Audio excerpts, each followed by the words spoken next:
Yo, what is going on, you guys? It's your boy Coop back at it again with another absolute banger of a predictions video. We have UFC Freedom 250. This is the big one, boys. This is the White House card. I'm sure y'all have been waiting for this one. I know you guys sit at the edge of your seats waiting for me to upload, waiting for me to post, and so I had to come through. I had to deliver. This is the White House predictions video. We're going to hop straight into it. Starting off, we have Diego Lopes versus Steve Garcia. This is an absolute banger, boys. Not exactly what I would have done with either of these guys, but, either way, still a good fight. Absolute, just high-level matchmaking, and I like it. I like it. Diego Lopes, I would say, is the superior grappler. Steve Garcia is the more slick striker. I wouldn't say the superior striker just based off the fact that Diego Lopes definitely has more power. He has more pop than Steve Garcia. And I think that they have about the same ability to get a finish. That's a lie. I think Diego Lopes has a better ability to get a finish on the feet than Steve Garcia does. And then on the ground, I think that, Steve Garcia is no slouch, but I think Diego Lopes is clearly superior in both the wrestling and the jiu-jitsu aspects of the game. And I do think that Diego Lopes is going to be able to hurt Steve Garcia at some point in time during this fight and get a finish either by ground and pound or by submission. But I think there are going to be moments in this fight where Steve Garcia has a lot of success on the feet, where he's landing well, and we're thinking, oh shit, is this going to be the, is this going to be the guy that takes him out? Now, I don't think that that's going to be the case, just simply because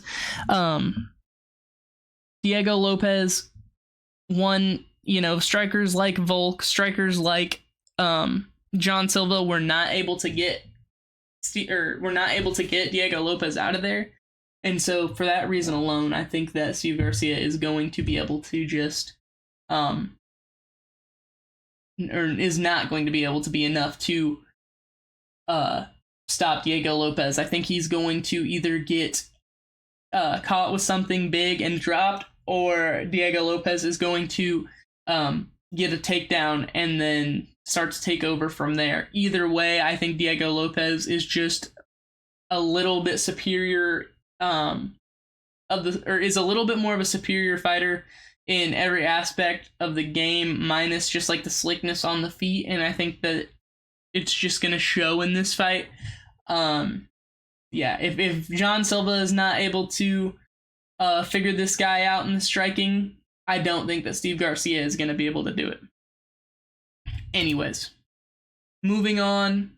Oh, and also another thing, it's like if Diego Lopes does what he did to John Silva in the first round, he does that to Steve Garcia, I don't see Steve Garcia surviving that. I think that Diego Lopes will finish him. So that's just where my head's at. Moving on, we have Bo Nickal versus Kyle Daukaus. I think that this is kind of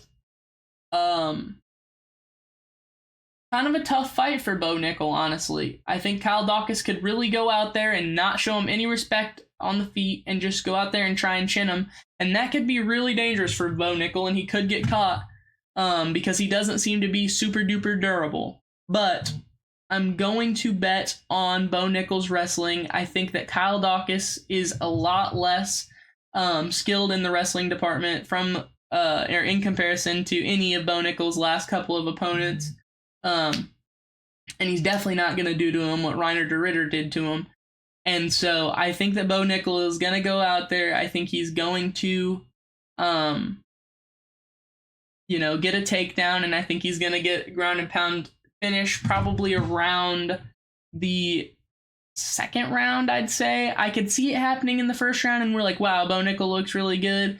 But I just have this sneaking suspicion that Kyle Daukaus is not really going to respect Bo Nickal very much, and he may cause Bo Nickal to be a little bit tentative because Kyle Daukaus is just throwing big shots at him.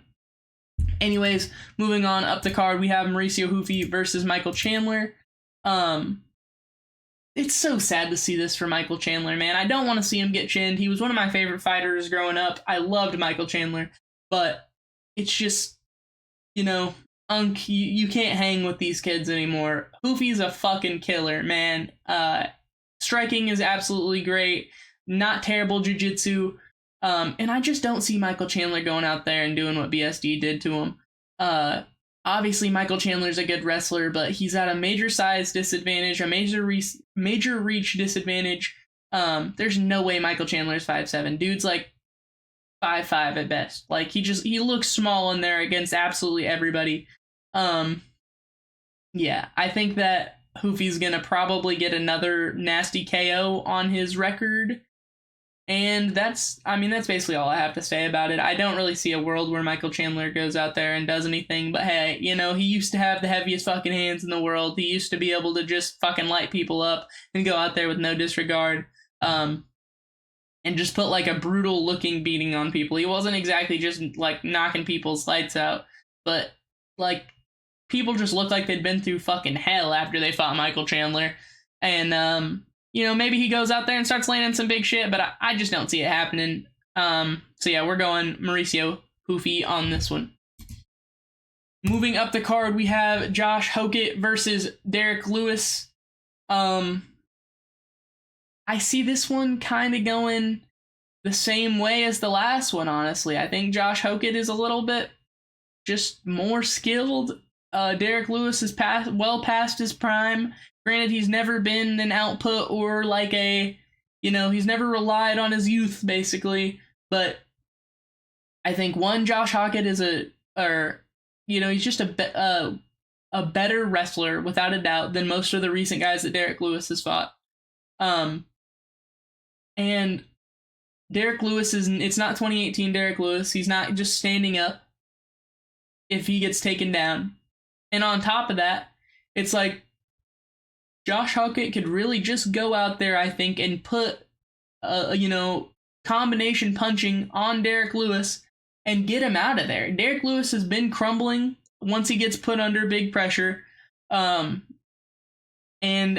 it's not, I don't think that Hokett has crazy power or anything, but I think that he throws in combination. He throws good combinations. They're fast. They're explosive. He's in and out.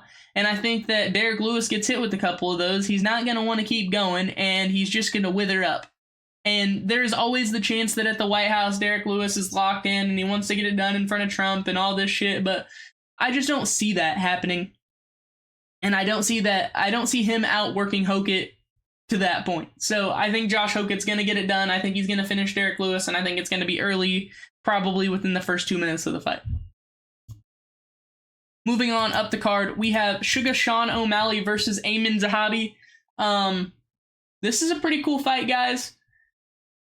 I think Sean O'Malley's going to get this one done. I think they kind of gave him this one to get this one done. They wanted an American win on this card. Amin Zahabi's more of a striker. He doesn't really, he has the whole complete game, but his main game is striking, and he's just not going to beat Sean O'Malley at that. Also, he's a slow starter. We saw what Sean O'Malley did against another slow starter with Chito Vera. He just absolutely put an early beating on him, beat the hell out of him, and Amin Zahabi does not have the chin of Chito Vera.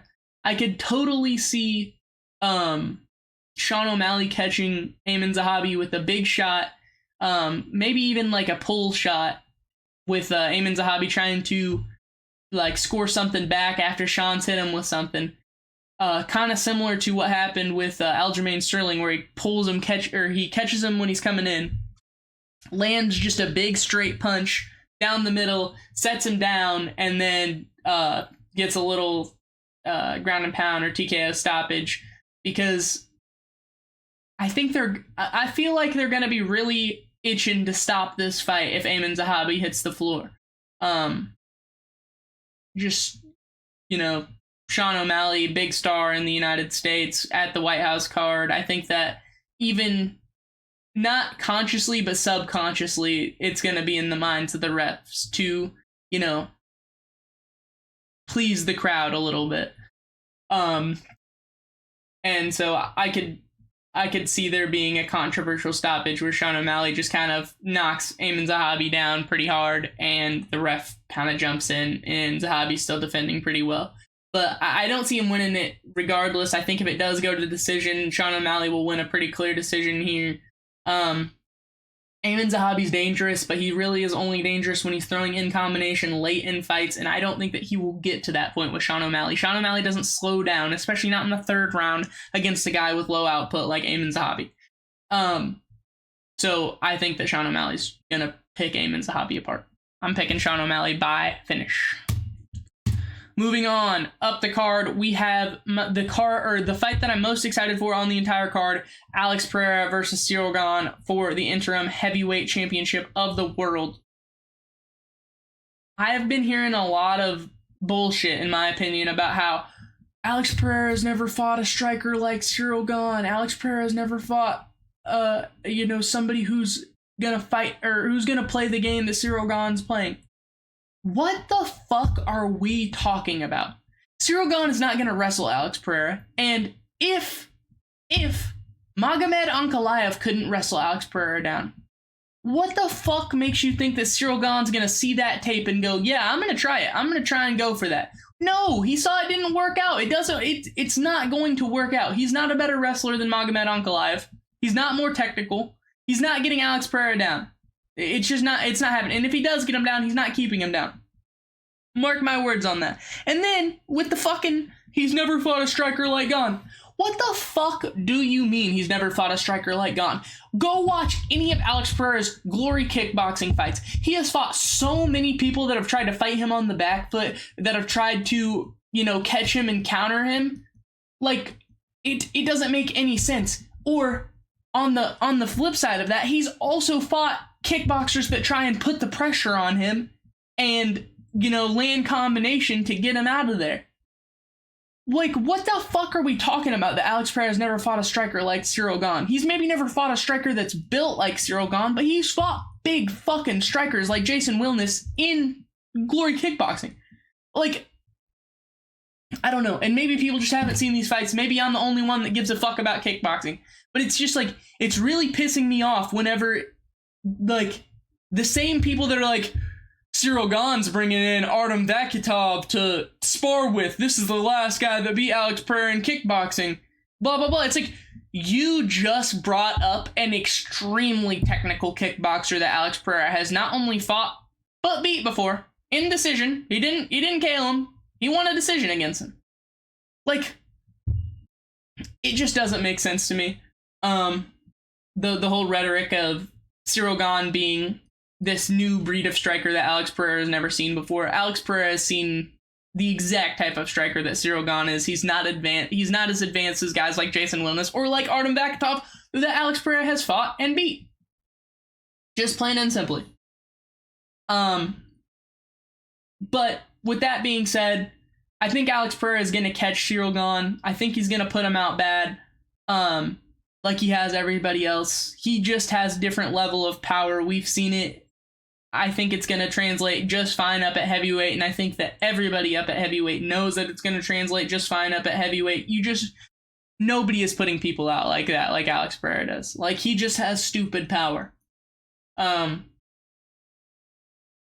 I could honestly see this fight going similarly to the Khalil Roundtree fight, where Ciryl Gane is in it, but he is in it until a point, because Alex Pereira's shots deal a hell of a lot more damage than just about basically anybody else's. And I think around that third or fourth round is when he usually starts to just break even the strongest of guys. I mean, Khalil Roundtree, in my personal opinion, that guy is like a RoboCop. Like, that guy is a Terminator.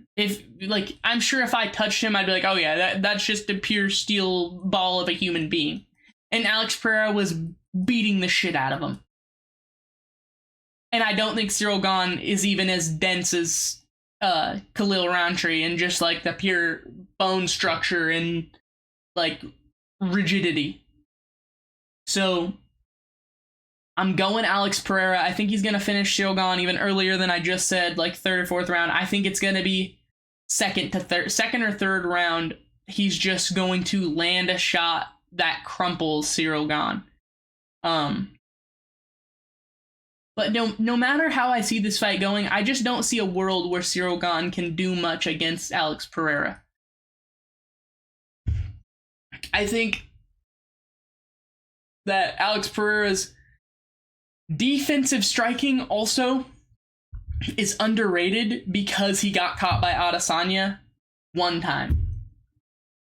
Every other fight, he looks super duper good. He's not getting lit up. The only fight that you could say that he looks bad in is the Ankalaev one fight, and he was supposedly hurt in that fight, and then we see a non-hurt Alex Pereira come out the next fight and absolutely starch Ankalaev in the first round.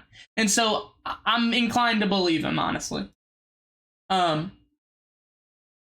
It's kind of like the Takaru with the Rod Tang thing, where Takaru supposedly had a broken sternum during the first Rod Tang fight. And then it's like, oh, okay, you know, that's just an excuse. You lost the fight. Then he comes back the next fight, and he actually is the one that gets the KO. And it's like, okay, maybe there was some validity to your claim. You might not just be yapping out your ass. But either way, I think Alex Pereira is going to get it done. Not much more else to say about that one. Really excited for it.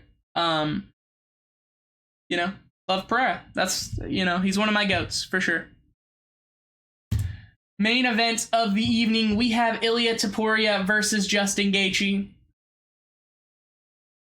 Boys, I love Rufus, but his time has come. There's no way to sugarcoat it. There's no way around it. Ilia Topuria is just a different level. He truly may be the best athlete we have ever seen in the UFC. Just plain and simply. The dude is... He does everything that he says he's going to do. And I think the confidence is a really big key to that. I think a lot of people are underestimating that. But he truly has the same aura to himself that the prime Conor McGregor had. That just, I am invincible. Nobody can beat me. I truly, like, this is my destiny. I've come here to just claim my destiny. That's what Ilia Topuria moves like. That's how he works. That's how he is. And I obviously was scared for him for Islam Makhachev. I'm not scared for him versus Justin Gaethje. I think that Justin Gaethje obviously has a chance. He always has a chance. Anybody has a punching chance, and Justin Gaethje has always had good power. I don't agree the whole, oh, Justin Gaethje can leg kick the shit out of Ilia Topuria and that will be his key to victory. I just don't see that happening.